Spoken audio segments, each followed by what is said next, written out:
Welcome to Lynn Imaging's how-to video series. Today we're learning how to change the paper in the HP DesignJet XL 3600. From the display, select Paper. This will show you what paper is currently loaded. Select Load. Access the paper drawer by pulling the black handle toward you. Release the paper roll by lifting up on the blue handle and sliding it away from the roll, releasing it. Set the new roll in the tray, making sure that the paper feeds over the top of the roll and toward the machine.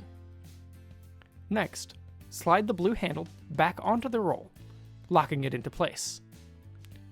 Then feed the roll by hand until it begins to feed it automatically. When it is finished, close the drawer. On the screen, check the paper type, width, and length, then select Finish. The machine will run through its processes and let you know when it's done. You have now changed the paper on your HP DesignJet XL 3600.